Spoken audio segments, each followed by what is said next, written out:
Tout ça a été si soudain. Les cloches à toutes volées, le village qui s'agite, et le crieur public qui hurle son papier. C'est la guerre! Hein? La guerre? Quelle guerre? Un baiser, tu traverses le jardin, un dernier petit geste, et te voilà parti. Ah, y a pas à dire. Mais c'est quelque chose, une foule qui t'acclame.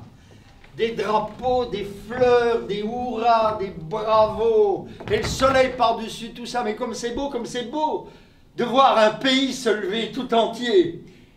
Comment ça se passe à l'école? J'ai un peu plus de travail que d'habitude. Monsieur Minard me délègue les cas difficiles. Mais j'essaie de ne pas exagérer parce que la grossesse commence à me fatiguer.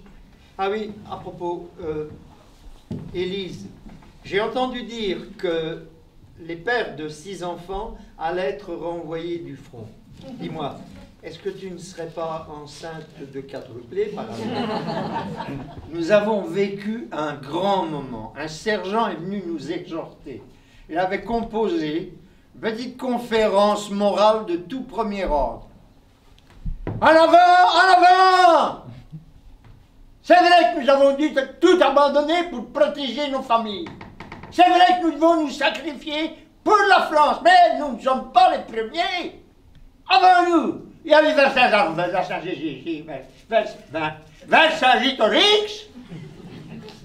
Vercingétorix qui, au lieu de se rendre, a préféré mourir sur l'échafaud. Nous vous avons tricoté des chaussettes.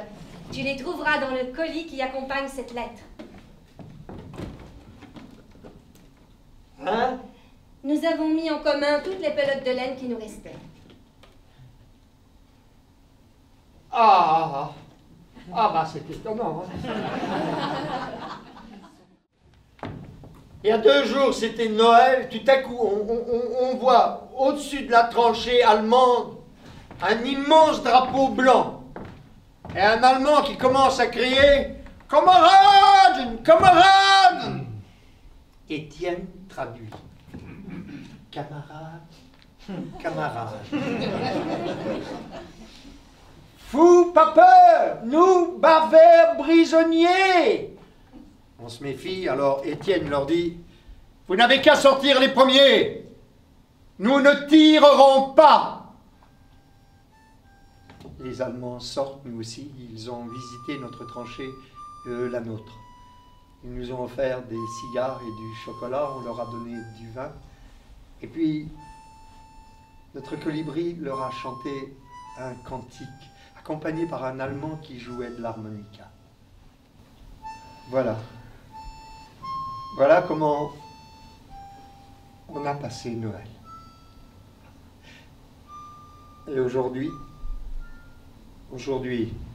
on se tire à nouveau dessus. J'ai demandé au maire que le nom de Louise soit inscrit sur le monument aux morts. Il a souri. Puis il a répondu. Mais enfin, Élise, êtes-vous bien raisonnable? C'était une femme. Là, à 2 rues de toi. Second contrôle. Un officier prétend que les visites aux blessés ne sont pas permises. Hein? Mais attendez. J'essaie de laisser passer. Papier en tête de la République, signature, cachet. Madame, veuillez retourner à Saint-Dizier. Bon sang, colonel. Savez-vous d'où je viens? J'ai fait plus de 600 kilomètres pour voir mon mari. Je ne l'ai plus vu depuis 17 mois. Il n'a rien voulu entendre. Je ne me reconnaissais plus. Je l'ai frappé. L'état-major nous a ordonné de tenir, alors nous tenons. Nous sommes en permanence en première ligne avec la frousse, la trouille. En allant à la soupe, en revenant, se couchant, bougeant, c'est affreux. Oui, je veux revenir auprès d'eux. Je crois que tant que je saurai votre amour, aucune balle ne m'atteindra. Et avec ta cicatrice au visage, moi aussi j'étais embarrassée. Mais ce n'est pas grave.